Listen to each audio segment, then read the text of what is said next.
Hello everyone. तो आज हम पढ़ेंगे क्लास 10th का सिविक्स का चैप्टर नंबर 1 जिसका नाम है पावर शेयरिंग। तो आप इतना तो समझ गए हो, पावर शेयरिंग का मतलब यही है ना कि पावर शेयर हो रहा है। ठीक है, पावर मीन्स पावर शेयर हो रहा है। तो इस चैप्टर में हम उसी से रिलेटेड पढ़ेंगे।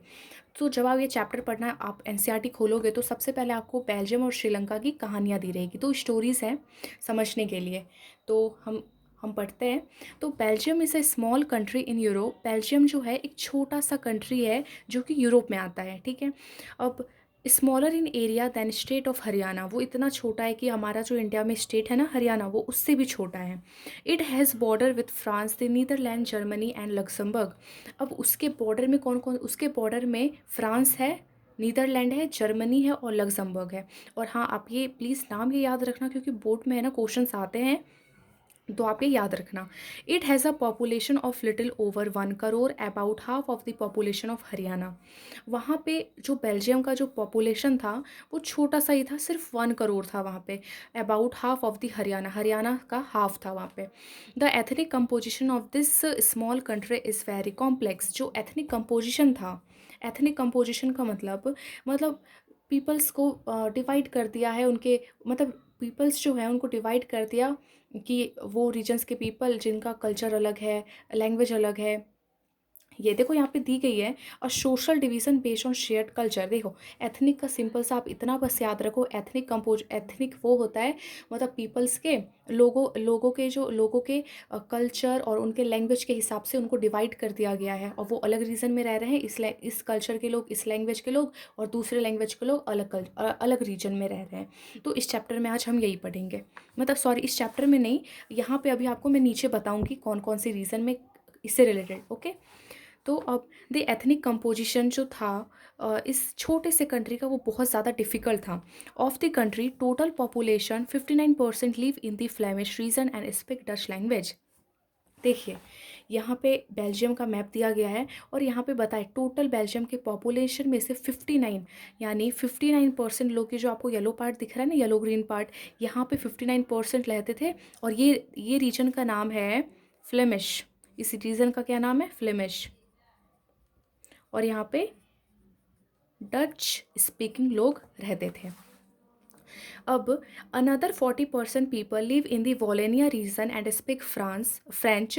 Remaining 1% of the Belgian speak German in the capital city Brussels. 80% peoples speak French while 20% are Dutch speaking.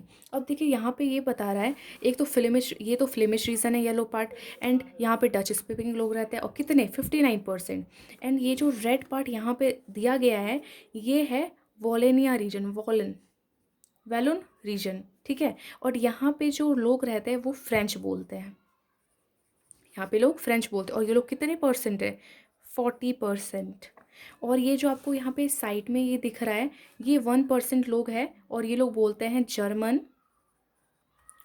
Okay, and ये जो रीजन है इसका नाम है बेल्जियंस। ठीक है, अब यहाँ पे अब देखिए ये मेन पॉइंट है, इन द कैपिटल सिटी।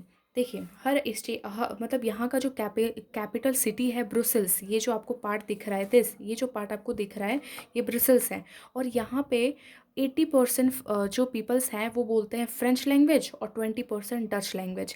देखिए अपोजिट है कंट्री से, कैपिटल में अपोजिट है। कंट्री में आप देख रहे हो डच बोलने वाले लोग ज़्यादा है 59%। ठीक है, बट आप देख रहे हो कि फ्रेंच बोलने वाले 40% है। और जो कैपिटल है ये जो कैपिटल है अपोजिट है,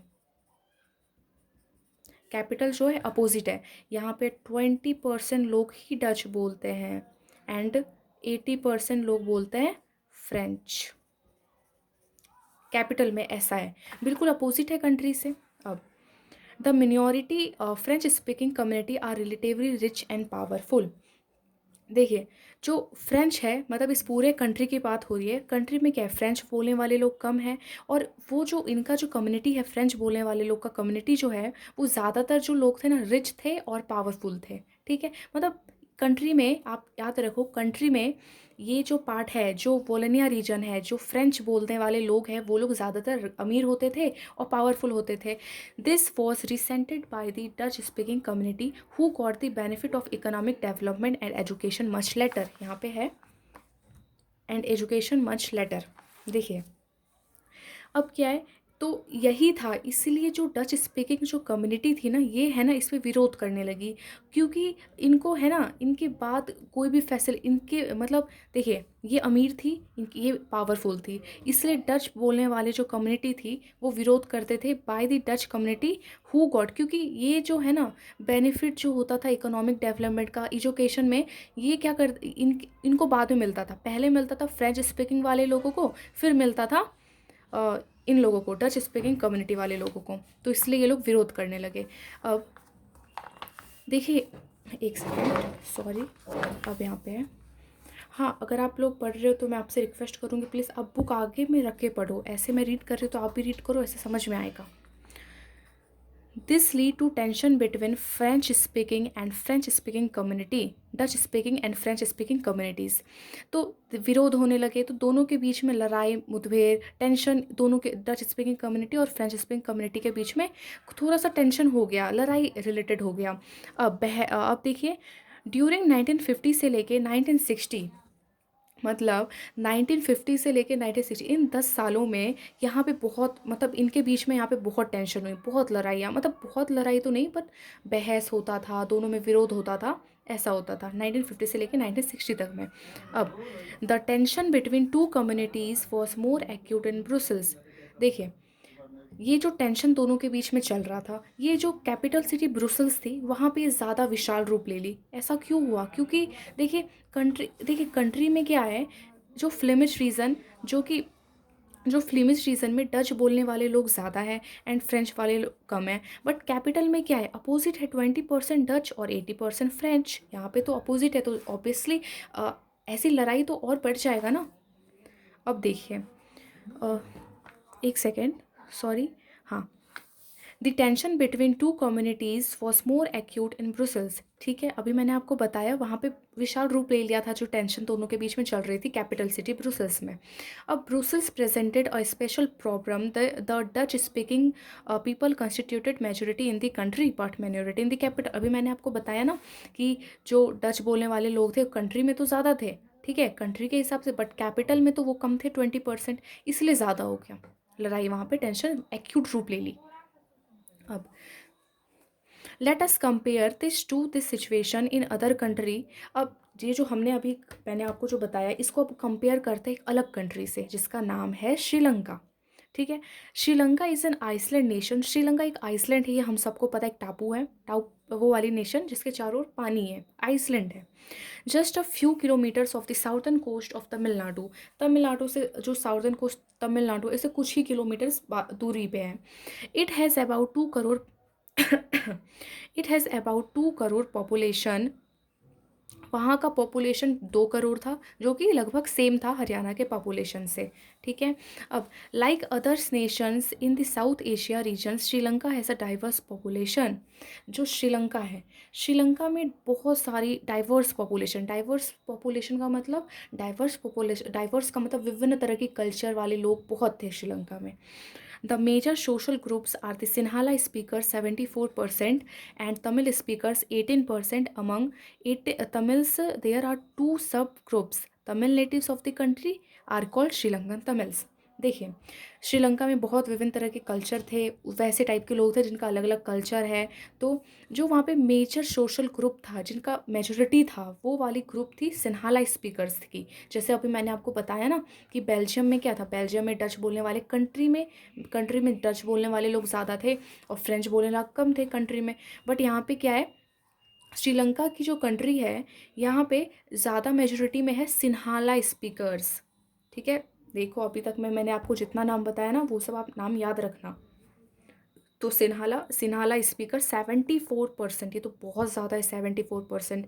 एंड तमिल स्पीकर्स 18%, और जो तमिल स्पीकर्स है वो है 18% सिर्फ। अब देखिए ये जो तमिल स्पीकर्स है इसमें भी दो डिवाइड हो चुका है, सिर्फ मतलब दो डिवाइड हो चुका है, क्योंकि एक तो Tamil natives of the country are called Sri Lankan Tamils. तो देखिए श्रीलंकल तमिल्स वो थे जिनके पूर्वज भी श्रीलंका के थे, मतलब श्रीलंका के ही वो लोग थे और तमिल बोलते थे। लेकिन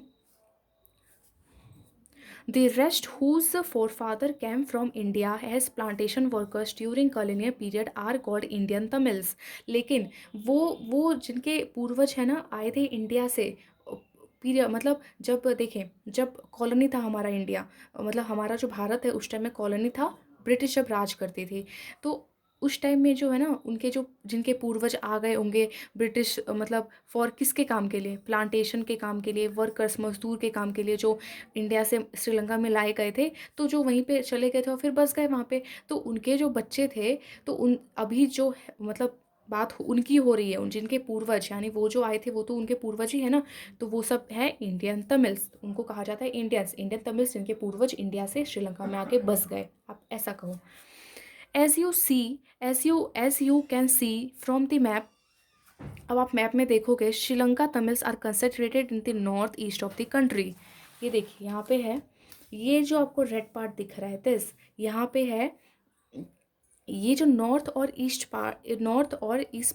पार्ट आपको दिख जो रहा है यहाँ पे तमिल्स बोलने वाले लोग रहते थे वो भी श्रीलंकन तमिल्स और ये जो ब्राउन ब्राउन पार्ट दिख रहा है ये है इंडियन तमिल्स का एंड ये जो पूरा येलो येलो पार्ट है ये है सिन्हाला यहाँ पे सिन्हाला स्पीकर्स अब most of the Sinhala speaking people are Buddhist ज़्यादातर सिन्हाला जो बोलते थे वो लोग ज़्यादा बुद्धिस्ट थे ठीक है अब while most of the Tamils are Hindu और मुस्लिम और ज़्यादा जो तमिल्स थे वो सब ज़्यादा हिंदू थे या फिर मुस्लिम थे अब there are about 7% Christians who are both Tamil and Sinhala और 7% क्रिश्चियन थे जो कि तमिल भी बोलते थे एंड सिन्हाला भी बोलते थे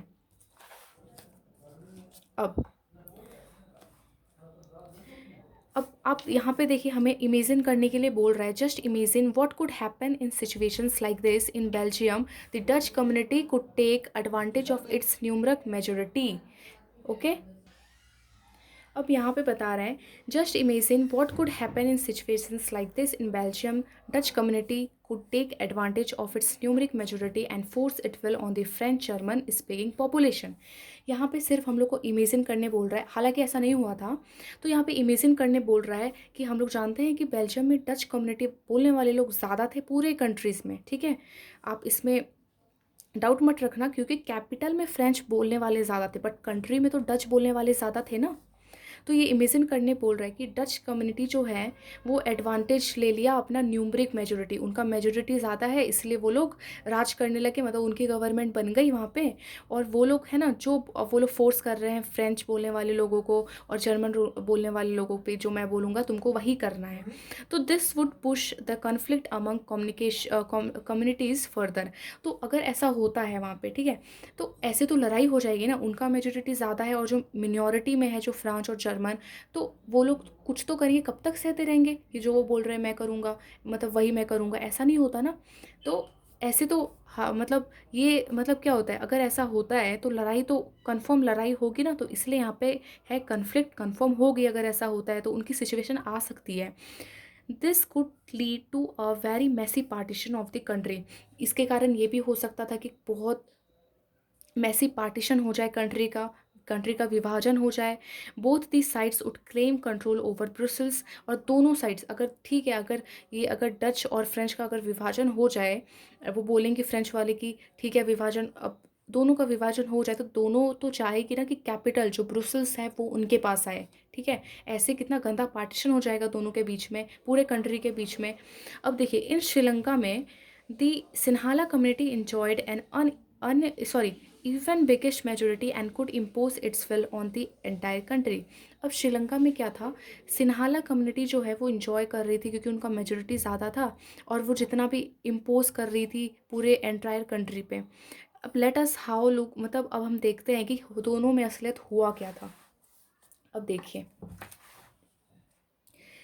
श्रीलंका मेजोरिटिज्म इन श्रीलंका यहाँ पे है मेजोरिटिज्म इन श्रीलंका अब बताओ मेजोरिटिज्म इन श्रीलंका का मतलब क्या होता है देखिए मेजोरिटिज्म का क्या मतलब होता है तो मेजोरिटिज्म होता है मेजोरिटिज्म इज़ अ बिलीफ ठीक है एक मानना होता है कि जिसका मेजोरिटी है वही मतलब गवर्नमेंट बनेगा और वो चाहे कैसे भी गवर्न करे ओके मेजोरिटी का मतलब होता है कि ये देखिए कहीं ऐसा लिखा हुआ नहीं कि मान्यता है कि जिसकी मेजोरिटी ज़्यादा होती है वही रूल करेगा गवर्नमेंट अपना बना देगा। और अब आप खुद सोचो, वो अपना गवर्नमेंट बनाएगा तो जो मिनॉरिटी वाले होंगे उनकी तो वो कुछ सुनेगा नहीं, जो भी पॉलिसीज निकालेगा पूरा उन्हीं के फेवर में निकालेगा, तो ये गलत है ना। तो श्रीलंका में वही हो गया था, जिनकी मेजोरिटी ज़्यादा वही गवर्नमेंट अपना बना लिया, और जो मिनॉरिटी के थे उनके देख ही नहीं रहे थे।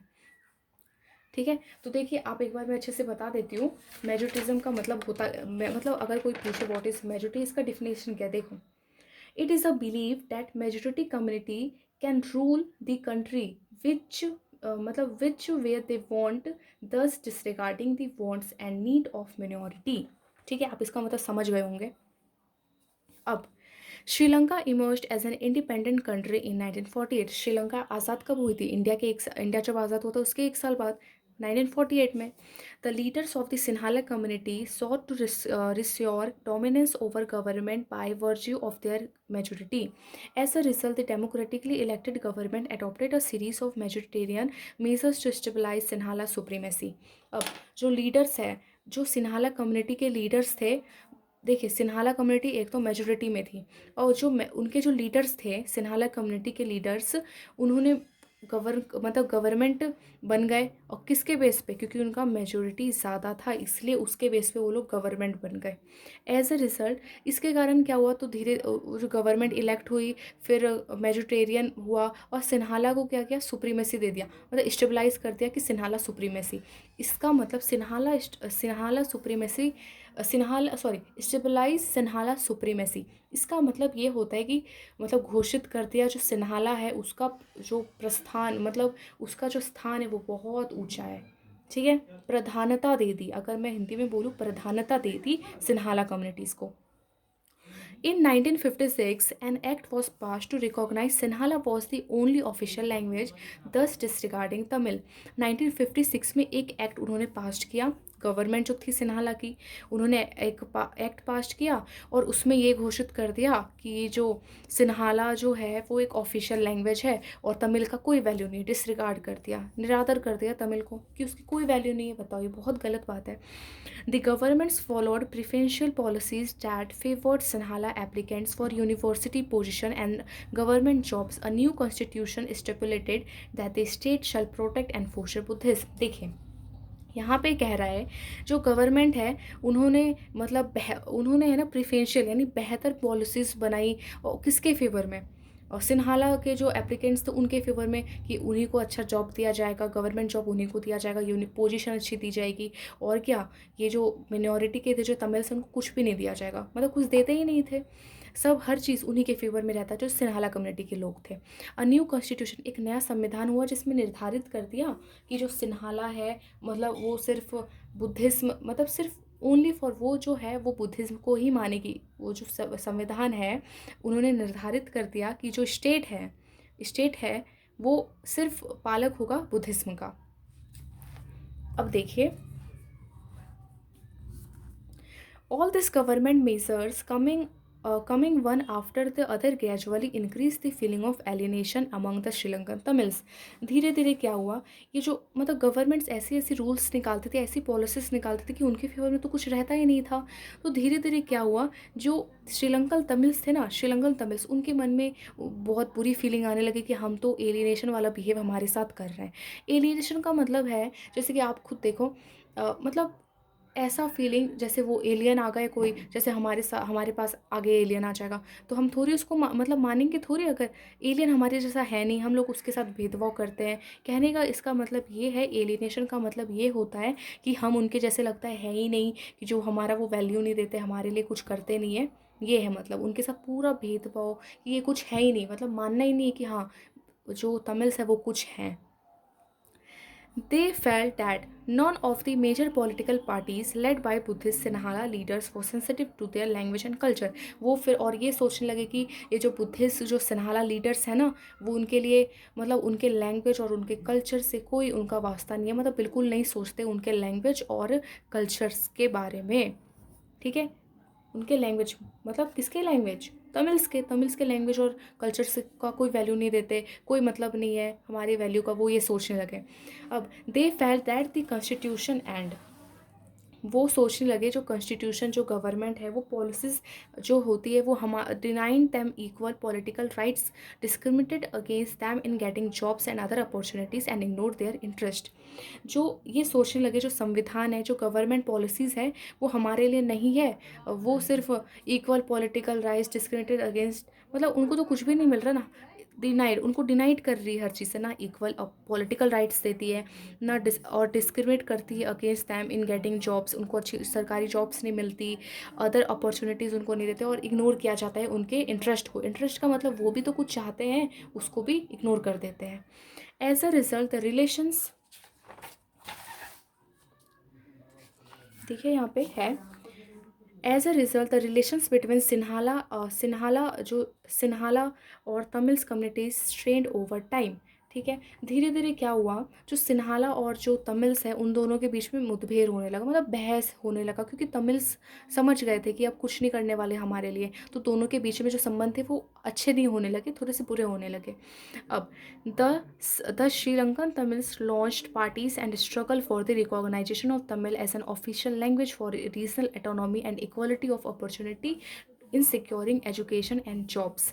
अब श्रीलंकन तमिल्स ने क्या किया, इन्होंने है ना, इन्होंने क्या किया, लॉन्च की पार्टीज निकाली, रैलीज निकाली, और स्ट्रगल किया फॉर द रिकॉग्नाइजेशन का मतलब मान्यता दिलाने की कोशिश की कि तमिल्स को भी ऑफिशियल लैंग्वेज घोषित करो, तमिल्स को भी वैल्यू, मतलब हमारी लैंग्वेज, उनकी लैंग्वेज तो तमिल थी, तो वो ये कह रहे थे कि हमारी लैंग्वेज तमिल है, उसको भी ऑफिशियल लैंग्वेज का मतलब स्थान दो, है ना, for regional autonomy and equality, और हर चीज़ में हम लोग को अपॉर्चुनिटी जो होती है इक्वल दो, हर चीज़ में, एजुकेशन में, जॉब्स में, हर चीज़ में। But there demand for more autonomy to provinces populated by the Tamil was repeatedly denied, लेकिन गवर्नमेंट ने इसको इग्नोर कर दिया, डिनाइड कर दिया। By 1980, several political organizations were formed demanding an independent Tamil elam in northern and eastern parts of Sri Lanka।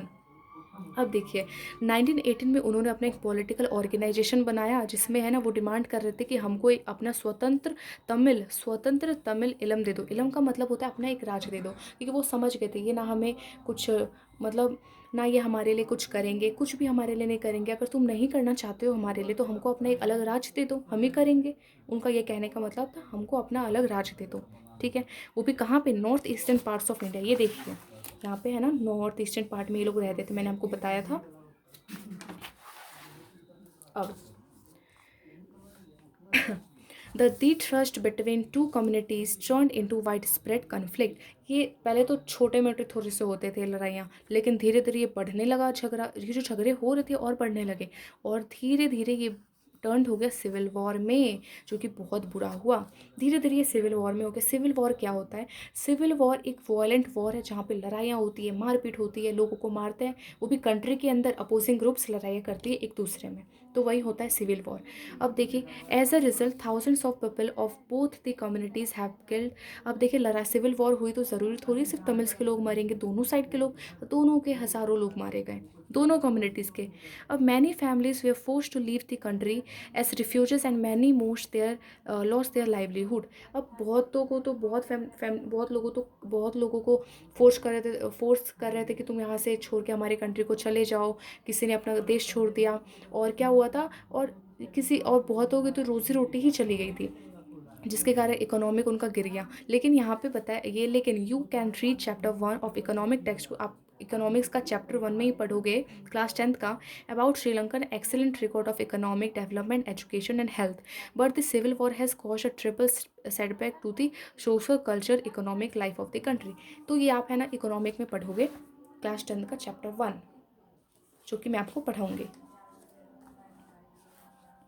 अब है accommodation in Belgium. Accommodation का क्या मतलब होता है, देखिए यहाँ क्या था, देखिए अभी तो मैंने अब आपको बताया कि श्रीलंका के बारे में, श्रीलंका में अलग अलग सिन्हाला स्पीकर्स थे, तमिल स्पीकर्स थे, वो भी तमिल्स दो में डिवाइड थे, ठीक है, और क्रिश्चियंस थे। अब बेल्जियम में भी तो था ना ऐसा, मैंने आपको बताया कि बेल्जियम में क्या था, फ्लेमिश रीजन में डच बोलने वाले लोग, वॉलेनिया में क्या थे, फ्रेंच बोलने वाले लोग, जर्मन थे, और ठीक है, तो वहाँ पे भी ऐसा था, बट वहाँ पे ऐसा नहीं हुआ, ऐसा जैसा अभी मैंने आपको बताया श्रीलंका में जैसा सिविल वॉर हुआ, वहाँ पे ऐसा बिल्कुल भी नहीं हुआ।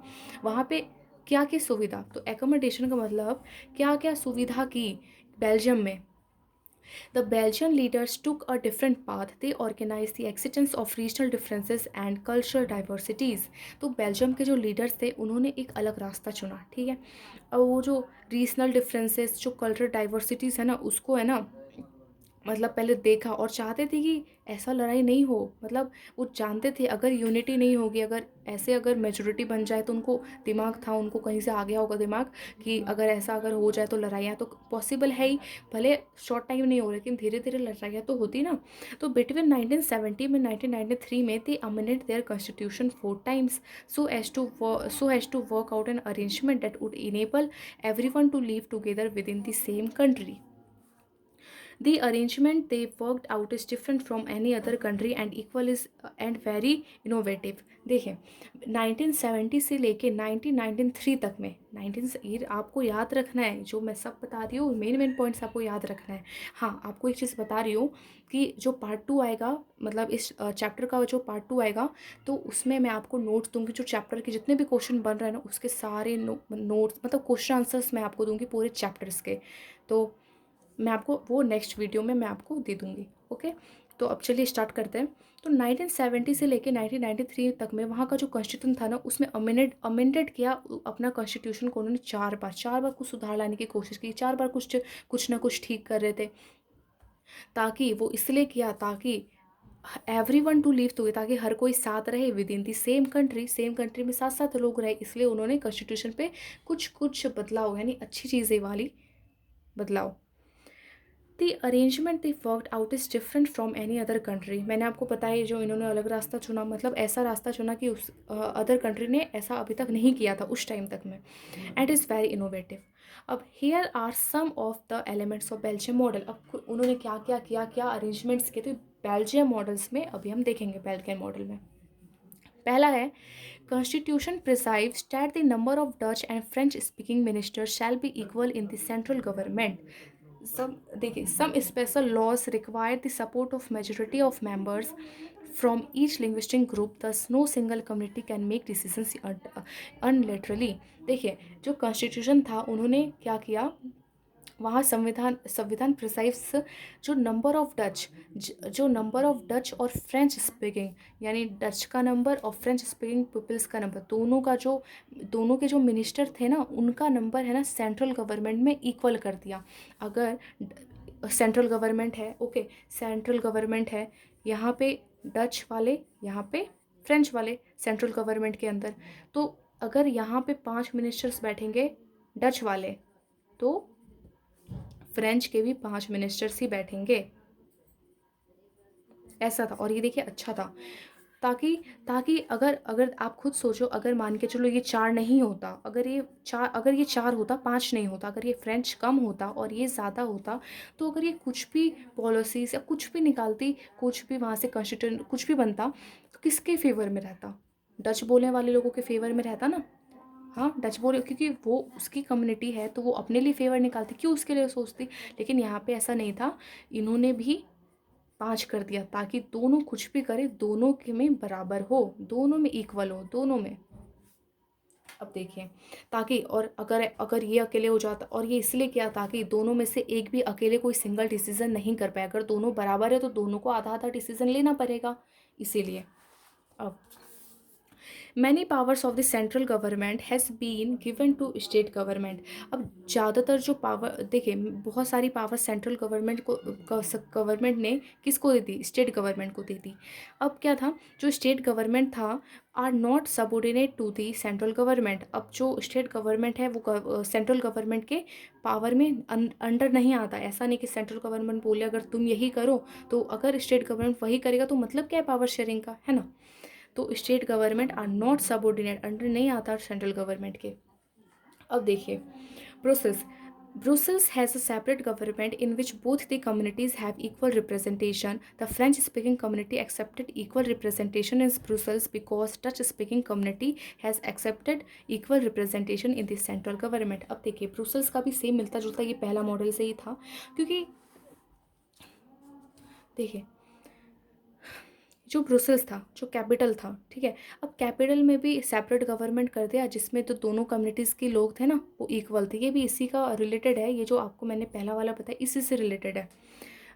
अब Brussels has a separate government बन गया, इसमें भी इक्वल रिप्रेजेंटेशन थे, यानी अगर ये 5 है डच स्पीकिंग वाले तो ये फ्रेंच वाले भी 5 ही होंगे। अब देखिए, अब आप सोच रहे हो कि फ्रेंच बोलने वाले लोग कैपिटल यानी ब्रुसेल्स में फ्रेंच बोलने वाले लोग ज़्यादा थे, उन लोगों ने क्यों ऐसा माना? उन लोगों ने एक्सेप्ट इसलिए किया क्योंकि वो उनको, क्योंकि आप खुद सोचो ना, कंट्री में तो वो कम थे, भले कैपिटल में ज़्यादा हो बट कंट्री में तो वो कम है ना, तो इसीलिए उन्होंने मान लिया, एक्सेप्ट कर लिया। अब देखिए, apart from central and the state government there is a third kind of government, this community government। अब देखिए, सेंट्रल और स्टेट गवर्नमेंट के अलावा भी एक और गवर्नमेंट है जो कि है कम्युनिटी गवर्नमेंट, जो कि इलेक्टेड है by peoples belonging to one language. वो पीपल से जो कि एक लैंग्वेज से बिलोंग करते हैं वो उसको इलेक्ट करते हैं, चाहे वो डच वाले लोग हो, चाहे वो फ्रेंच बोलने वाले लोग हो, चाहे वो जर्मन बोलने वाले लोग हो। This government has the power to regarded cultural, educational और लैंग्वेज रिलेटेड इशू। अब जो सेंट्रल गवर्नमेंट है उसके पास पावर क्या है भाई? उसके पास ये पावर है, वो इसके बारे में culture related problems, educational related problem और लैंग्वेज और रिलेटेड इशू, ये सबको देखता था, ठीक है। सेंट्रल सॉरी कम्युनिटी गवर्नमेंट देखता था। You might find the Belgian model very complicated. आपने देखा कि बेल्जियम मॉडल जो कितना कॉम्प्लिकेटेड था, मतलब डिफ़िकल्ट था। It beat in very complicated, it indeed is very complicated even for peoples living in Belgium. अब but this arrangement have worked as well, लेकिन देखिए ये कॉम्प्लिकेटेड था बट ये जो है ना अरेंजमेंट्स जो थी वो बहुत अच्छी थी और ये अरेंजमेंट्स काम भी कर गई थी। रियलिटी में क्या हुआ था, कन्फ्लिक्ट नहीं हुई थी ना दोनों के बीच में, जैसे श्रीलंका में हुआ, ऐसा तो नहीं हुआ था वहाँ पे।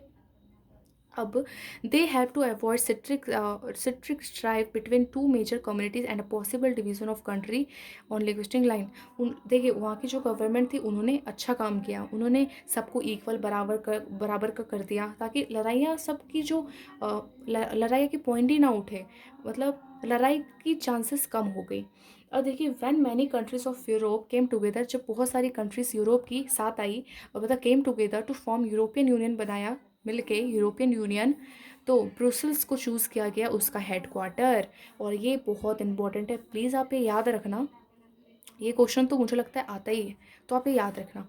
अब देखिए ये जो है ना, what do we learn from this two stories of Belgium and Sri Lanka both are democracies. आपने क्या सीखा ये दोनों में, कि दोनों में डेमोक्रेसी तो था बट क्या हुआ था, पावर को अच्छे से शेयर नहीं किया गया, सारी पावर्स को दे दी हाल में श्रीलंका ने, और बेल्जियम में ऐसा नहीं किया, दोनों कम्युनिटीज सबको पावर दी उसमें।